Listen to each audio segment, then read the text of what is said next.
Cumprimentamos os nossos queridos alunos da Escola Técnica Rema.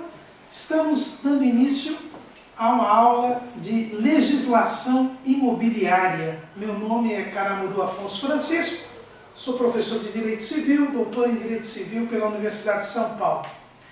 E nesta aula estaremos estudando hoje o direito de propriedade, o imóvel e a classificação dos imóveis em urbanos e rurais. A legislação imobiliária faz parte do direito. O direito é a disciplina que disciplina a convivência humana. As pessoas vivem em sociedade, o ser humano vive em sociedade e por isso ele precisa saber conviver, viver com as outras pessoas. Para isso são necessárias regras, normas de convivência. Estas regras de convivência é que fazem com que nós tenhamos o direito. Em qualquer sociedade nós temos o direito. Estas normas, estas regras que disciplinam a convivência humana. E, em se tratando de um técnico em transações imobiliárias, você deve saber quais são as regras, quais são as normas que disciplinam a convivência das pessoas com relação aos negócios imobiliários. Daí a importância dessa disciplina. Você, como corretor de imóveis, tem que estar bem por dentro de todas as regras, de todas as normas que disciplinam, que regram, que normatizam os negócios imobiliários. É esse o tema da nossa disciplina. Para sabermos quais são as normas, as regras que disciplinam os negócios imobiliários, nós temos que ter a noção do direito de propriedade. O direito de propriedade é o principal direito que existe e que é regulamentado e que em torno do qual são feitos todos os negócios imobiliários. O direito de propriedade é um dos 5 direitos fundamentais da ordem jurídica brasileira. Os senhores sabem que a lei maior de um país é a Constituição.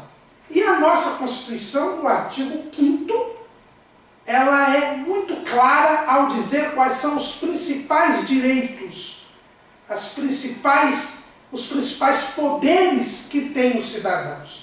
O artigo 5º da Constituição diz que os direitos principais são o direito à vida, o direito à liberdade, o direito à igualdade, o direito à segurança e o direito à propriedade.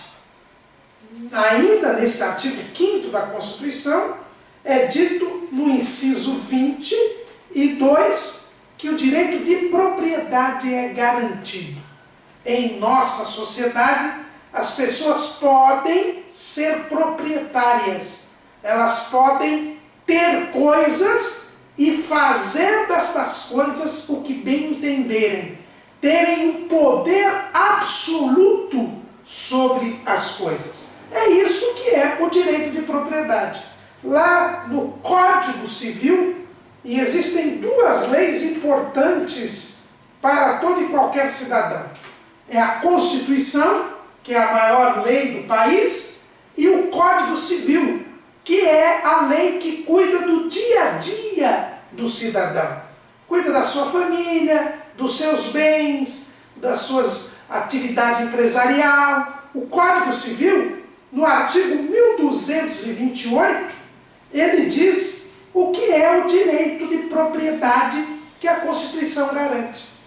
É o direito de usar, gozar, dispor e reaver alguma coisa. Então, o direito de propriedade é o poder absoluto sobre uma coisa. Se eu sou proprietário deste livro, que é um bem, eu posso fazer dele o que eu bem entender. Isso é o direito de propriedade. É fazer de um bem o que eu queira. Eu posso usar deste bem, eu posso desfrutar deste bem por exemplo, emprestando este bem para alguém, ou me desfazer mesmo deste bem, que é o direito de dispor da coisa. Então a propriedade é este direito que eu tenho sobre alguma coisa, um poder absoluto que eu tenha sobre alguma coisa. E quais são as características do direito de propriedade? A primeira característica é que ele é um direito absoluto. Se eu sou dono deste bem, todas as outras pessoas são obrigadas a respeitar o meu direito. Isso é um direito absoluto. É um direito que vale contra todos.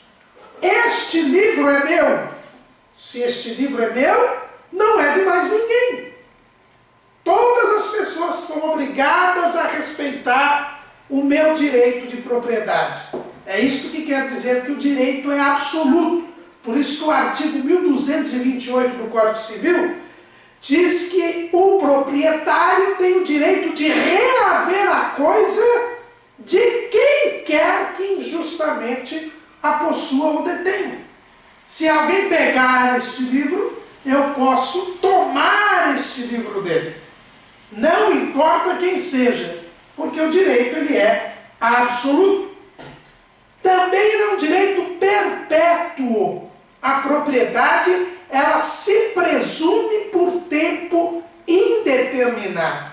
Este livro é meu para sempre. É verdade que eu não viverei para sempre, nem o livro existirá para sempre. Mas enquanto eu existir e enquanto o livro existir, o direito de propriedade se mantém. Ele é um direito perpétuo. A propriedade, ela não tem prazo. Ele é um direito ilimitado. E é um direito exclusivo. Por quê? Porque a propriedade, ela se presume exclusiva. Eu sou proprietário e o proprietário normalmente, via de regra, ele é único. Os casos em que outras pessoas podem ser proprietárias ao mesmo tempo, os chamados casos de compropriedade ou condomínio, são casos excepcionais. E a lei mesmo toma providências para que estas situações sejam temporárias, sejam passageiras. Então, o direito de propriedade é o direito de usar, gozar, dispor e de reaver alguma coisa. É um direito que uma pessoa pode ter e é um direito exclusivo, absoluto e perpétuo. Agora, eu disse que a propriedade é o direito que eu tenho sobre uma coisa. O que é esta coisa? É o que nós chamamos de bens. Os bens são as coisas que existem e que podem ser apropriadas.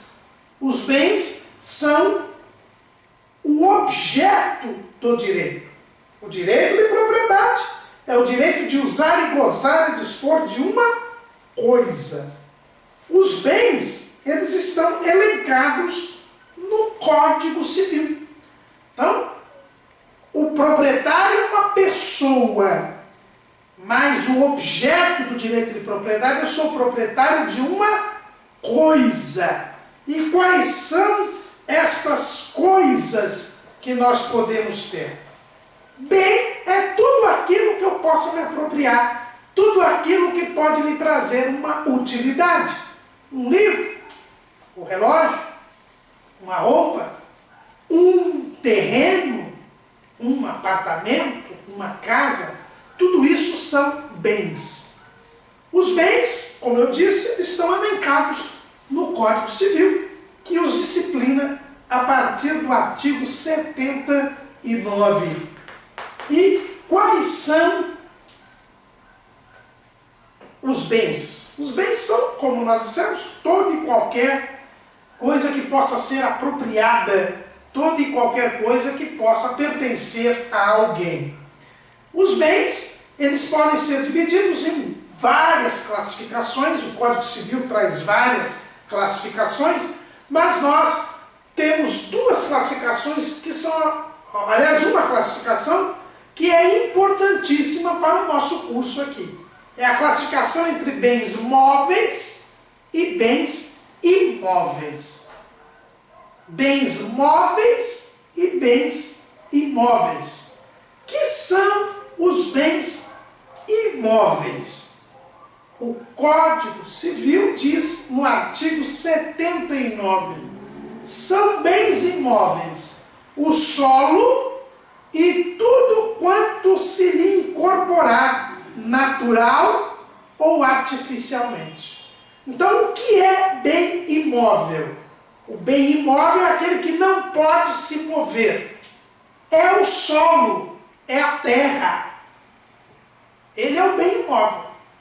Mas não é só o solo que é o bem imóvel.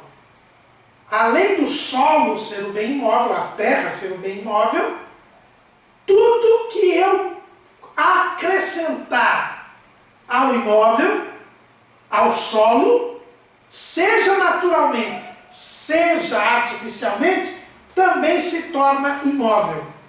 Então, se eu planto uma semente no solo, esta semente, a partir do momento que ela é plantada, ela se torna um bem imóvel.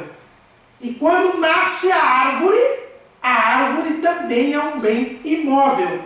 Por quê? Porque ela foi incorporada, seja por força da natureza, seja por uma ação do homem, é isso que quer dizer, natural ou artificialmente, ela se torna um bem imóvel. Então, uma árvore, uma planta que nasça no imóvel. Mas se eu construir uma casa no solo, também esta construção é um bem imóvel. Por quê? Porque ela foi acrescentada, incorporada no solo. Então, uma construção, uma casa, um prédio de apartamentos, ela é um bem imóvel também. Por quê? Porque eu incorporei no solo.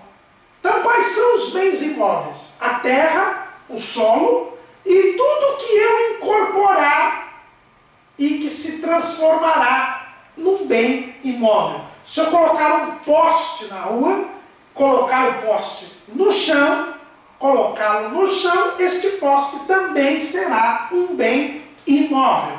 Então, os bens imóveis são aqueles que não se movem. É o solo e tudo que for incorporado ao solo, seja por força da natureza, seja por força do ser humano. Além destes bens imóveis por natureza, a lei considera como bens imóveis dois outros tipos de bens. É o que está no artigo 80 do Código Civil. Para efeito da lei, para a lei, também são bens imóveis os direitos sobre os imóveis e o direito à herança. Então, o direito à herança, então, morre um pai, morre uma mãe minha, e eu tenho direito a esta herança. Este direito que eu tenho à herança é considerado um bem imóvel por força de lei. A lei considera o direito à herança como um bem imóvel. Da mesma maneira, o direito que eu tenho sobre um imóvel é também considerado bem imóvel. Mas por que, professor Caraburu, nós temos que considerar estes bens como imóveis? Por que é importante considerar estes bens como imóveis? Porque a lei trata diferentemente os bens móveis dos bens imóveis. Os bens imóveis, nós vamos ver ao longo do curso, eles exigem certas formalidades nos contratos. Por exemplo, um contrato de compra e venda de um bem imóvel, ele só pode ser feito por escritura pública. Já a compra e venda de um bem móvel pode ser feito por um contrato até verbal. Quando você compra, por exemplo, um tomate na feira, você não assina nenhum contrato. Mas quando você vai comprar um terreno, você precisa ter esse contrato escrito. E esta compra tem que ser feita ainda numa escritura pública. Isso quer dizer, num cartório de notas, num tabelionato. Você é obrigado, a lei obriga. Por quê? Porque o regime do bem imóvel, ele é mais rigoroso do que o bem imóvel. Por causa disso é que o Código Civil considera o direito à herança e os direitos sobre os imóveis como bens imóveis. Então, se você for ceder, por exemplo, o seu direito de herança para uma pessoa, você terá que fazer uma escritura pública. Por quê? Porque a lei considera o direito à herança um bem imóvel. Então, a separação bem imóvel é o solo e tudo que for incorporado ao solo. Além disso, por força de lei, do artigo 80 do Código Civil, nós também temos como bens imóveis os direitos sobre os imóveis e o direito à herança.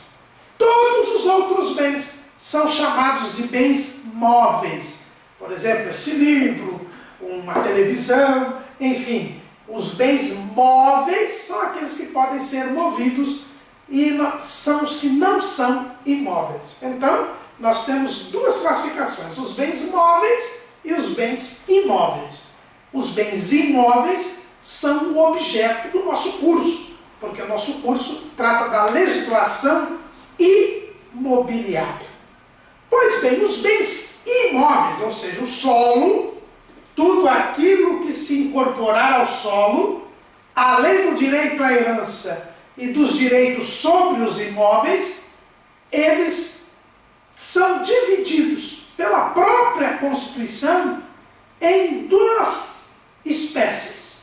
Porque existem dois regramentos diferentes, o que nós chamamos de regimes jurídicos. O que é um regime jurídico? É um conjunto de regras. As regras dos imóveis são diferentes das regras dos móveis. Mas entre os imóveis, nós temos dois tipos de regras diferentes. Nós temos as regras relativas aos imóveis urbanos e as regras relativas aos imóveis rurais. Então nós temos tanto os imóveis urbanos quanto os imóveis rurais. A própria Constituição, que fez 25 anos recentemente, a nossa Constituição, ela faz uma diferenciação entre os imóveis urbanos e os imóveis rurais. No artigo 182 da Constituição, nós temos o regramento, as regras fundamentais da chamada propriedade urbana. Já no artigo 184, quer dizer, 2 artigos depois, nós temos as regras relativas à propriedade rural. Houve uma diferenciação de tratamento entre o imóvel urbano e o imóvel rural. Quando o imóvel é urbano e quando o imóvel é rural? Até hoje, os estudiosos do direito, chamados juristas, eles não se entenderam. Ainda há duas correntes de pensamento e, infelizmente, na nossa legislação, nós temos um choque, porque essas duas linhas de pensamento acabaram sendo introduzidas nas leis brasileiras. Existem 2 critérios para saber se um imóvel é urbano ou se um imóvel é rural. O primeiro critério é o critério da localização. Esse critério foi adotado, por exemplo, no Código Tributário Nacional, que é o código que cuida dos tributos, dos impostos, das taxas, das contribuições de melhoria. O Código Tributário Nacional, ele considera que o imóvel é urbano quando ele está dentro do perímetro urbano do município.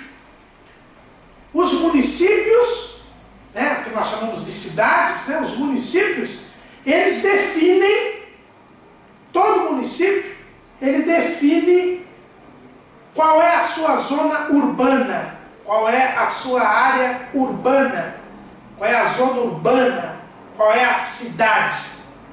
Então, o primeiro critério é esse, é o critério da localização. Quando o imóvel está no perímetro urbano, naquela área que uma lei municipal definiu como sendo uma área urbana, ele é chamado de imóvel urbano.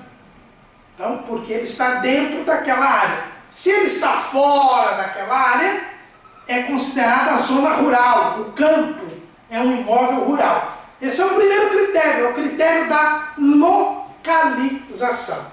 A nossa Constituição, quando tratou do imóvel urbano, ela dá a entender que adotou o critério da localização. Porque olha o que está escrito no artigo 182.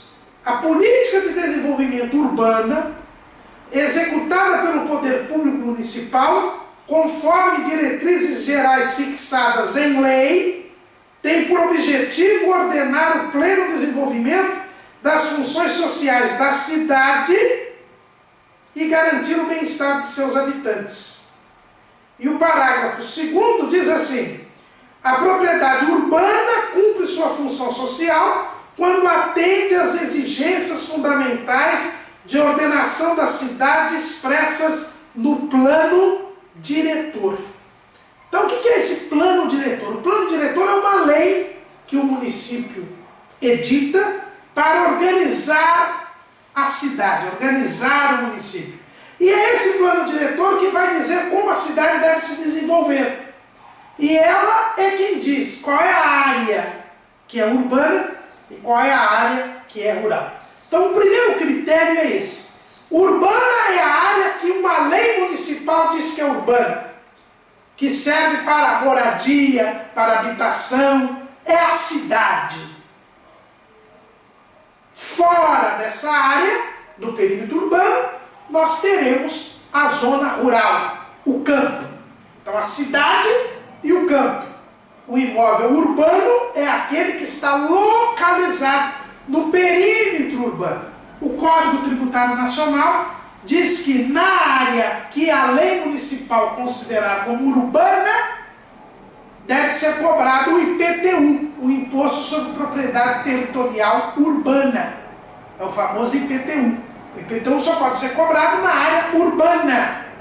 E o município é quem diz qual é a área urbana. Então aqui é o critério da localização. Mas ao lado do critério da localização, nós temos o critério da destinação. É um outro critério, que não vê o lugar onde está o imóvel, mas ele vê para que serve o imóvel. O imóvel serve para eu morar, então ele é urbano. O imóvel serve para eu plantar arroz, aí então o imóvel é rural. Este critério foi adotado por uma lei chamada o Estatuto da Terra, que é a Lei 4.504 de 1964, que é mencionada aqui em nossa apostila. O Estatuto da Terra, o nome já diz, cuidava dos imóveis rurais. E ele diz o seguinte, no artigo 4º, considere-se o que é imóvel rural. Ele diz, é um prédio rústico, de área contínua qualquer que seja a sua localização, que se destine à exploração extrativa agrícola, pecuária ou agroindustrial. Então, o que nós temos aqui? Não importa onde está o imóvel, se ele serve para a prática da agricultura, da pecuária, do agronegócio, como é chamado hoje, ou da extração vegetal, Então, esse imóvel, ele é considerado rural. Então, o Estatuto da Terra, ele usa o critério da destinação. Não importa se o imóvel está ou não na zona urbana de acordo com a lei municipal. Eu posso ter um terreno no centro da cidade, mas se eu, no centro da cidade, estou criando cavalos, esse imóvel é rural, por causa do critério da destinação.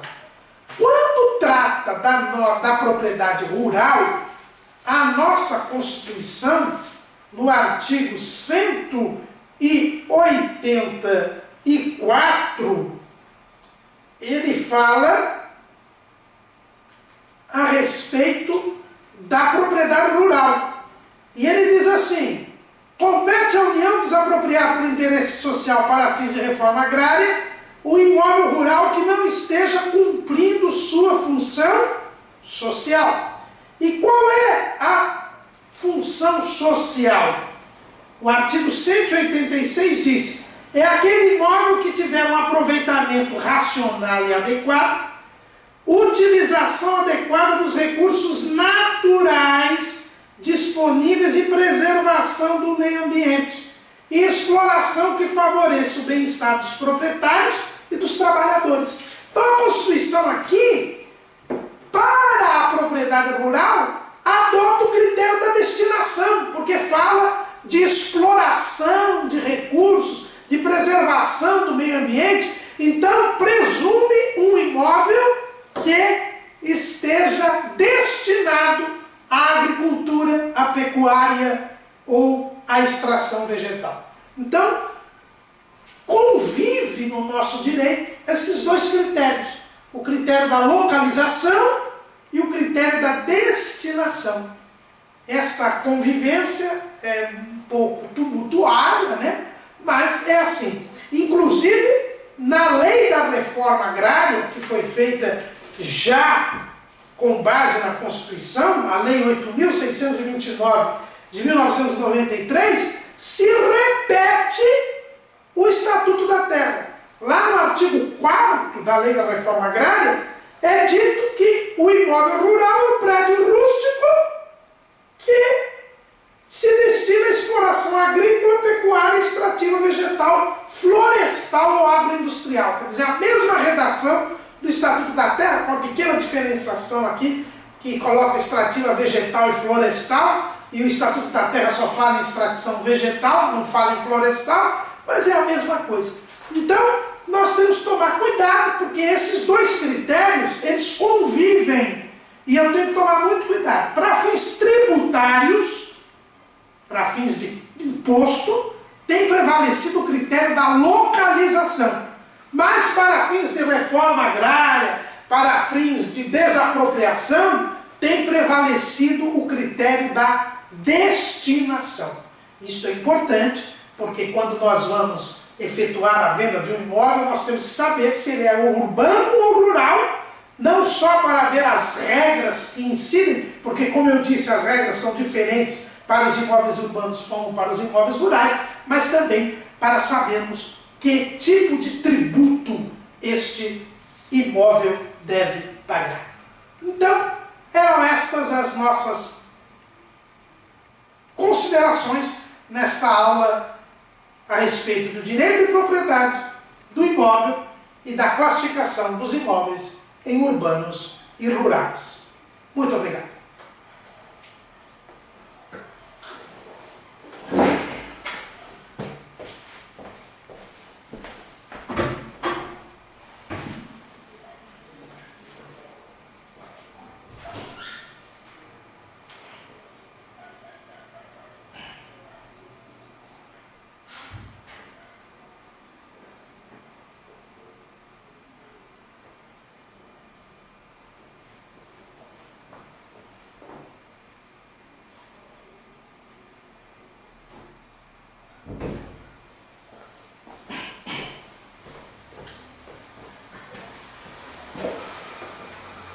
Olá, meus queridos alunos da Escola Técnica Rema. Estamos dando início a mais uma aula de legislação imobiliária. E hoje nós estaremos tratando do assunto terras públicas e privadas, posse e propriedade. Na aula anterior, nós vimos o que é o direito de propriedade, nós vimos também que os bens podem ser classificados em móveis e imóveis e que os imóveis podem ser classificados como urbanos e rurais. Agora, nós estaremos vendo uma outra classificação dos bens imóveis, não só dos imóveis, mas os bens, eles podem ser classificados em dois grupos também, bens públicos ou bens privados. É a classificação que nós encontramos lá no Código Civil. Já vimos que o Código Civil ele trata a respeito dos bens, e os bens públicos e privados estão minudenciados, explicados e caracterizados no artigo 98 e 99 do Código Civil. Não só no Código Civil, porque também a Constituição trata a respeito dos bens públicos. Para nós entendermos a divisão entre terras públicas e terras privadas, nós temos que, em primeiro lugar, lembrar um pouco da história do Brasil. Todos nós sabemos que o Brasil foi descoberto pelos portugueses. Em 1500, quando Pedro Álvares Cabral chegou ao Brasil, ele tomou posse da terra, que ele chamou de Ilha de Veracruz, e que depois se soube que não era uma ilha, era um terreno muito maior, que se chamou depois Terra de Santa Cruz, e por fim recebeu o nome de Brasil. Ele tomou posse daquela terra em nome da coroa portuguesa. Então, quem se tornou proprietário de todo o território brasileiro foi a coroa portuguesa. Mais precisamente, a Ordem de Cristo. Por isso que nós vemos naquelas... aliás, a primeira bandeira do Brasil era uma cruz, né? Que é a Ordem de Cristo, que era a coroa portuguesa. Então, a terra toda do Brasil foi tomada pela coroa portuguesa, pelo rei de Portugal. Ele era o dono do Brasil. Para colonizar o Brasil, o governo português usou de uma legislação que ele possuía desde o ano de 1375, que é a chamada Lei das Sesmarias.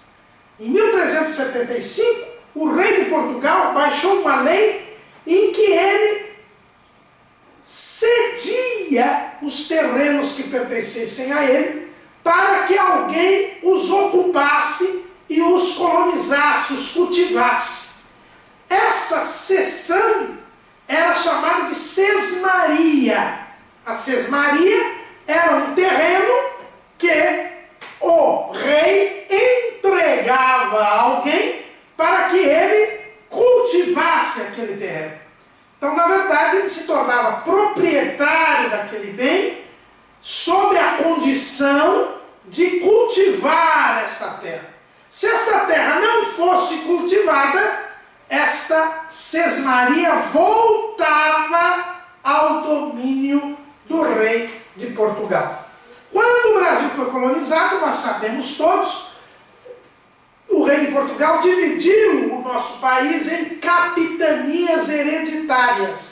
Entregou pedaços do território para algumas pessoas que tinham que, por sua vez, dividir aquele terreno em sesmarias para que eles fossem cultivados, para que eles fossem habitados, para que eles fossem colonizados. Essa foi a situação que perdurou em nosso país até a independência. Com a independência do Brasil, os terrenos que eram da coroa portuguesa passaram a pertencer ao Império do Brasil. Em 1850, surgiu a Lei de Terras, que procurava organizar, depois da independência, o nosso território, né, as nossas propriedades. E então se determinou nesta Lei de Terras que todas as terras que tivessem sido dadas em sesmarias e que não tivessem sido colonizadas, elas eram devolvidas para o Império, para o governo brasileiro. Porque elas tinham sido dadas pelo rei de Portugal, sob a condição de serem colonizadas. Se elas não tivessem sido colonizadas, elas eram devolvidas para a coroa brasileira, agora por causa da independência. É aí que nós temos as chamadas terras devolutas, ou seja, as terras devolvidas. Elas tinham sido dadas pelo rei de Portugal, sob a condição de serem cultivadas, colonizadas. Se elas não fossem colonizadas, elas foram devolvidas para o governo brasileiro, para a coroa brasileira. Quando foi proclamada a República, em 1889, estas terras que tinham sido devolvidas para a coroa brasileira, elas foram repartidas entre a União, que é o governo federal, e os estados. A União manteve algumas terras, principalmente as faixas de fronteira e as terras próximas ao mar, chamados terrenos de marinha, por questão de segurança nacional. E as demais terras que tinham sido devolvidas à coroa brasileira em 1850 foram entregues aos estados. E alguns estados entregaram estas terras para os municípios. Aqui no estado de São Paulo, todas as terras situadas a 6 quilômetros da sede de um município ou da sede de um distrito são terras devolutas municipais, por força de uma lei do estado de São Paulo. Então nós temos estas terras devolutas, que são terras públicas. São terras públicas, porque os bens públicos são de 3 naturezas. Quais são os bens públicos, professor Caramuru? O artigo 99 do Código Civil diz quais são os bens públicos, quer dizer, os bens pertencentes ao governo, os bens que não podem pertencer a ninguém em especial, uma pessoa em especial, porque são bens públicos. Os primeiros bens públicos são os bens de uso comum do povo, como as estradas, as praças, os mares, os rios. Esses bens que são do uso de todos, eles são bens públicos. É por isso que nós costumamos dizer, olha, a calçada é pública, a rua é pública. Por quê? Porque são bens de uso comum do povo. Esses bens públicos não podem ser objeto da propriedade de ninguém. Eu não posso chegar e pegar um pedaço da rua para mim. Isso acontece muito em loteamentos. Quando a pessoa faz um loteamento, ela tem que no loteamento, no plano do loteamento, dizer quais são as ruas. Estas ruas são bens de uso comum do povo. Mas às vezes acontece de alguém, quando vai construir, mede errado e constrói em cima da rua. Ele perde aquilo que ele construiu. Por quê? Porque a rua é um bem público, é um bem de uso comum do povo. Não pode pertencer a ninguém. Outro bem público é o chamado bem de uso especial. São bens que são destinados a uma determinada finalidade. prédios da administração. Por exemplo, o Palácio dos Bandeirantes, que é a residência do governador do estado de São Paulo. Aquele imóvel é um bem público, porque ele foi destinado para a residência e para a sede do governo do estado de São Paulo. O Palácio da Alvorada, que é a residência do presidente da República, o prédio do Supremo Tribunal Federal, esses imóveis, eles são bens públicos de uso especial. Eles são destinados a serem utilizados para a administração pública. Mas nós temos também os bens dominicais. O que são os bens dominicais? São bens que o poder público adquire não por causa da utilização, mas por causa de algum problema. Por exemplo, se existe eu tenho um imóvel, eu não tenho herdeiros, eu morro, a minha casa passa para o município. O Código Civil diz que se não tem herdeiros, passa para o município. Então, ao passar para o município, esse bem é um bem dominical. As terras devolutas, que nós dissemos aqui, também são bens dominicais. Qual é a diferença entre o bem de uso especial, o bem de uso comum e o bem dominical? É que o bem dominical ele está sujeito ao Código Civil, à legislação imobiliária. A administração pública ela pode vender um bem dominical, pode alugar um bem dominical, e quando o fizer, ele está sujeito às regras da legislação imobiliária. Já os bens de uso especial e os bens de uso comum do povo, eles não estão sujeitos à legislação imobiliária. Eles estão sujeitos a um outro direito, chamado direito administrativo. São outras regras que não valem para os bens chamados dominicais. E a palavra dominical quer dizer exatamente isso. Dominical vem de dominus, que quer dizer proprietário. Então, o poder público, a administração, o Estado, a União, os municípios, eles podem ser proprietários, assim como eu, assim como uma empresa. Mas só são proprietários dos bens dominicais. Então, as terras devolutas são estas terras que passaram, voltaram a pertencer à União, ao Estado, aos municípios, por causa da Lei de Terras de 1851, são bens dominicais. Elas podem ser vendidas, podem ser alugadas, enfim, loteadas, como elas seguem a regra da legislação imobiliária. Lembrando então, portanto, que um imóvel, quando não se sabe de quem ele se presume público, porque a terra do Brasil foi ocupada, foi tomada pela coroa portuguesa em primeiro lugar. Então nenhum imóvel se presume particular. Todo e qualquer imóvel se presume público. Verificados então que são as terras públicas e as terras privadas, nós precisamos agora verificar qual é o regramento, quais são os direitos que se podem ter sobre os imóveis. E nós temos, fundamentalmente, dois direitos que se podem ter sobre os imóveis.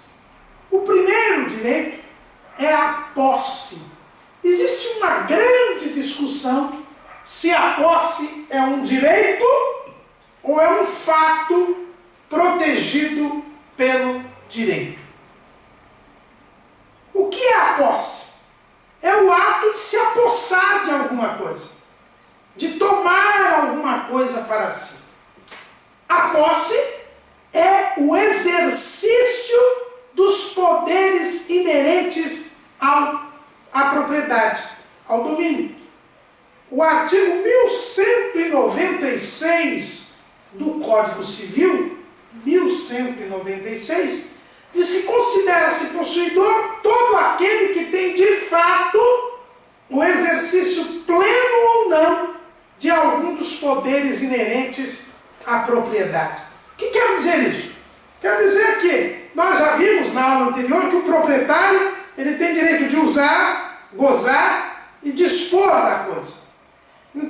se eu cerco um terreno, faço uma cerca num terreno, entro naquele terreno, começo a construir naquele terreno e moro naquele terreno, eu sou possuidor. Por quê? Porque eu estou exercendo de fato os poderes que teriam um proprietário. O proprietário ele tem direito de usar, de gozar e de dispor da coisa. Se eu cerco um terreno, eu construo, moro nele, eu estou usando o terreno. Se eu alugo esse terreno, eu estou gozando, desfrutando desse terreno. Se eu vendo esse terreno, eu também estou dispondo desse terreno. Então eu sou um possuidor, porque a posse, ela não exige nada além do exercício de fato dos poderes inerentes ao domínio. Então, eu sou possuidor. E esta posse merece proteção da lei. Não é toda posse que merece proteção da lei. Mas o fato de eu exercer os poderes inerentes à propriedade já é suficiente para que, em nome da paz social, da segurança, eu mereça esta proteção. A posse, ela pode ser classificada em diversos tipos. E a lei prevê essa classificação. E essa classificação é importante porque, dependendo dessa classificação, é que nós teremos ou não a proteção da lei para esta posse. A primeira classificação que nós temos está no artigo 1197 do Código Civil. É a posse direta e a posse indireta. O que é a posse direta? É quando eu realmente estou exercendo os poderes inerentes à propriedade. Ou seja, eu estou usando, ou desfrutando, ou até dispondo da coisa. Então, esse é o primeiro tipo, que é a posse direta. O segundo tipo é a chamada posse indireta. A posse indireta é uma ficção da lei. É uma estratégia que o legislador fez. Por exemplo, se eu alugo uma casa para alguém, o inquilino, ele tem a posse direta. Mas a lei também reconhece que o dono da coisa também tem a posse indireta. Por quê? Porque eu fiz o contrato e eu agora não estou exercendo diretamente, mas eu exerço de uma forma indireta. Então a posse indireta é aquela que, em razão de um contrato, em razão de um acordo que eu fiz, eu cedo a posse para alguém, mas eu me mantenho com os mesmos direitos do possuidor direto. Então, a lei, por exemplo, na questão da locação, diz que o senhor, o locador, ele continua possuidor, embora tenha cedido o exercício da posse para o inquilino.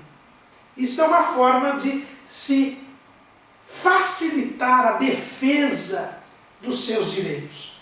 Então, por exemplo, o inquilino está viajando e alguém invade a casa.